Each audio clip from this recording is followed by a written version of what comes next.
My name is Aleksandra Trzcinska. I work in the Revitalization Bureau in the City of Łódź office. I am the head of the Housing Programs Department. Łódź is often described as one of Europe's most inspiring urban regeneration stories.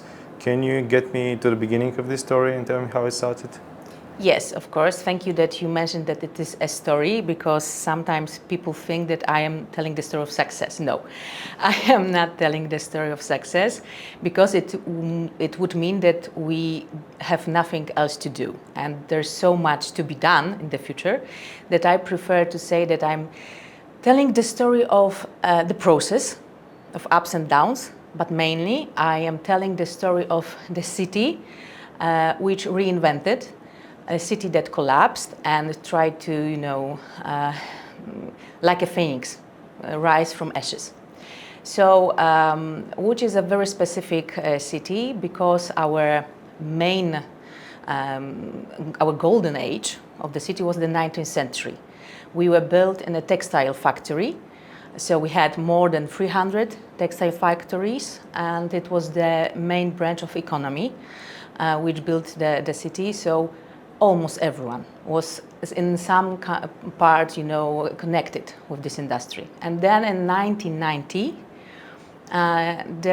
we collapsed, literally, because of the economical changes, political changes in our part of the Europe, and also because all this textile industry was taken abroad, mainly to Asia. And then we had a big problem with poverty, with our citizens, degradation of the urbanistic tissue, of public spaces. We also didn't have any programs then for people who lost their jobs and were workers of these factories. It was mostly women. You have imagined that, try to imagine that you have got the situation that 3 generations of the same family works in the same factory. So grandmother, her daughter, and her granddaughter. So there was no programs, no pensions, no financial support from the government or from the local government also, because we were just not prepared for this kind of situation. That's why we needed to reinvent the city as such, to find another solution. What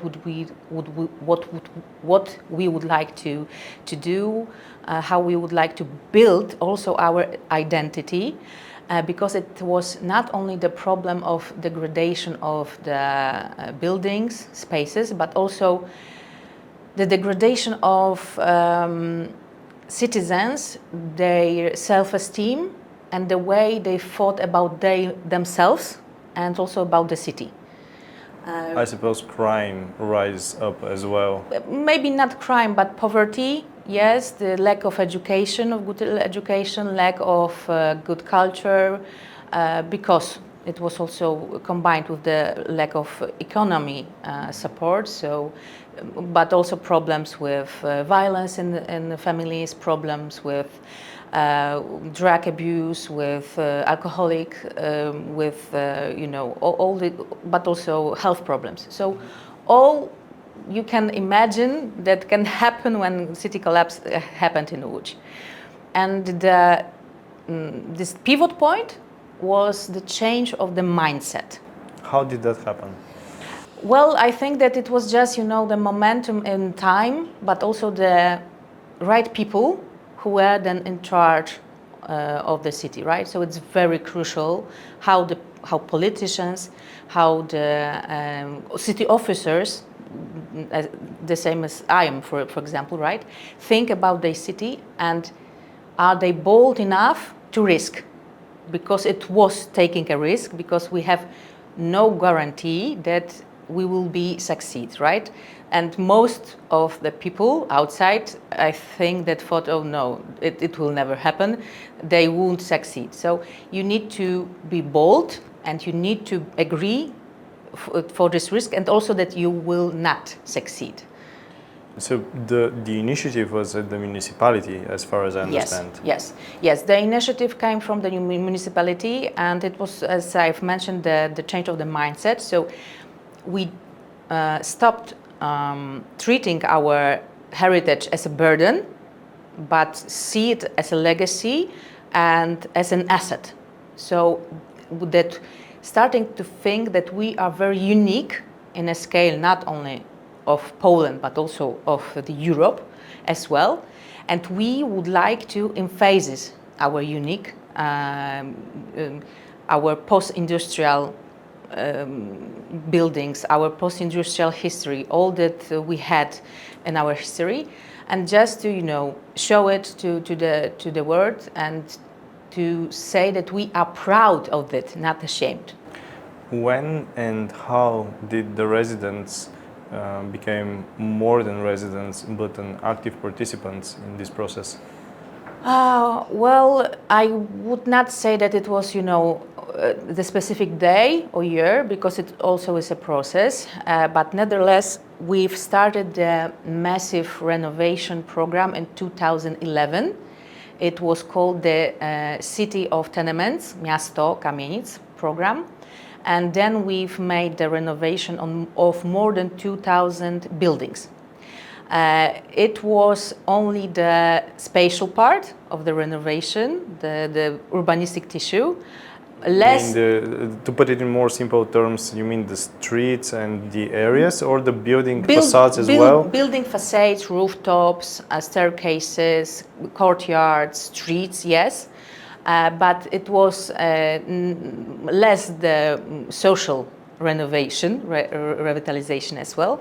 But then in 2015, we had a national act of revitalization. So it's a law of the national level, who gave us special solutions also to work with residents, and gave us an opportunity to make the special revitalization zone.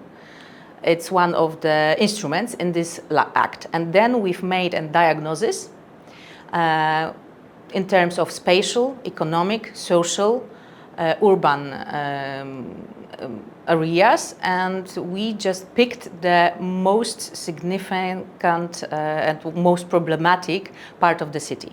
In our case, it's the strict center of the city, because we also had dividing these industrial complexes. Most of the factories were built in the city center, so it's different than from other countries.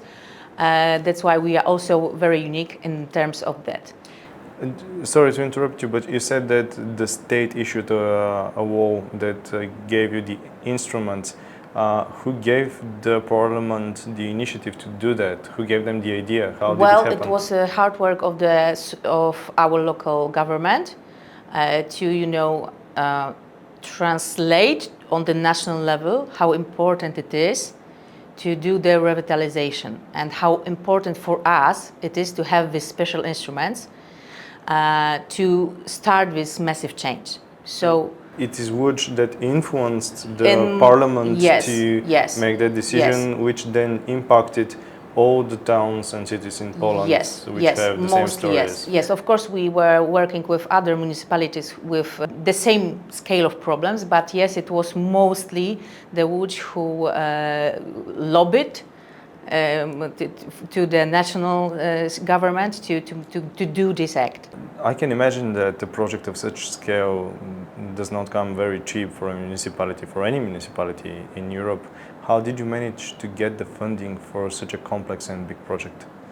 So in 2016, when we made the diagnosis, we used the cluster method, and it was like building a cake.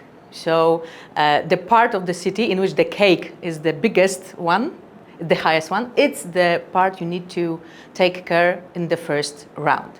So then we've had agreement that we have got 50 areas in the city center, but 20 of them should be taken care as a priority, but then we've also was able to finance 8 of them. So from 2016 up to this year, so it's 10 years now, we've made the massive revitalization of 8 projects. in the city center. Now we are starting the 9th one. And in this social sphere, we've invented a kind of city officers dedicated only for citizens. They are called area hosts and lighthouse keepers. So area hosts provide people with information about the revitalization process, and social lighthouse keepers are the ones who are providing citizens through this process from the start to the end. Just like, taking you by hand and you go with, I will go with you for all this process, because many people that we needed to relocate in terms of renovation are the elderly one. So for these people, it's a massive change. Try to imagine that you have got 80 years, and for 60 years you have been living in the same tenement house. You have got your own community, you have got friends, neighbors. Sometimes you don't have family. So the community, the local one, is the only one that is taking care of you. And you know that you need to leave all this surrounding and change the place of living. So it's so massive change that most of people don't want to do it twice. But it was temporary, right? It depends. It depends from the citizen, because the main idea is that when you do the renovation of the building, you need to relocate citizens from this tenement house. The renovation mostly took us 3 years for one tenement house, right? So you know that for these 3 years, you need to relocate to another municipality housing, but you can also make a decision if you want to come back after the renovation to the same building, but after revitalization, or do you want to stay in the place you've chosen before the relocation. So when it comes to the elderly one, many people just chose the new sites as the one they want to stay, right? So because they didn't want to come back, because they didn't want to make this massive change twice, right? Were they the owners of the properties? No. All people that are living in a municipality housing aren't owners, because the city is the owner of the building, of the land, right? So most of the buildings that you revitalized were public ownership? 100 of them. Because it's the main rule that we don't refurbish buildings that we don't own. So also there are the problems of the mixed ownership, because in many buildings we have got the situation that part of the flats are owned by the municipality and the part of the flats are owned by private people. So in these situations we don't do the refurbishment. A lot of towns in Europe and bigger cities are going through what you have already went through. What would your advice would be to those who are about to make their first steps in that project? You need to be bold. You need to be willing to take a risk. You need to know that it doesn't mean that you will succeed. You will have your ups and downs, but it's still worth doing. So at the end of the day, even if not all things get well, not all things get in the way you wanted to do, when you work for the city, when you work with the citizens, it's really worth doing. And I can say that because I'm a city officer, as I mentioned at the start, but for me it's not only the work for the city, it's taking care of my home, because Łódź, it's my hometown. So I just like to think about it that I'm just, it's all the generations that came before me and all the generations that will come after. And I'm just one of the history in this flowing river of history of lives, people who were born in Łódź or people who just choose Łódź as the good place to live, and maybe they will in the future. So yes, it's worth doing, and it gives you a satisfaction. So be bold, take a risk, and Do you think you'll be able to retire before the whole project of revitalization is done? Probably not.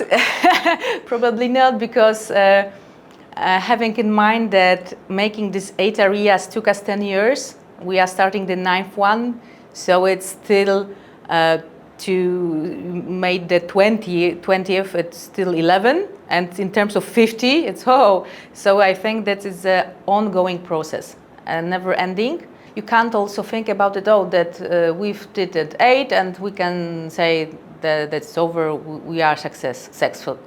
Yes, we are in terms of this 8, but we are still changing. The history, the life of the city, life of the citizens, it's a process. So it's every time, every day something new comes up, some new problems that you need to take care of, new goals.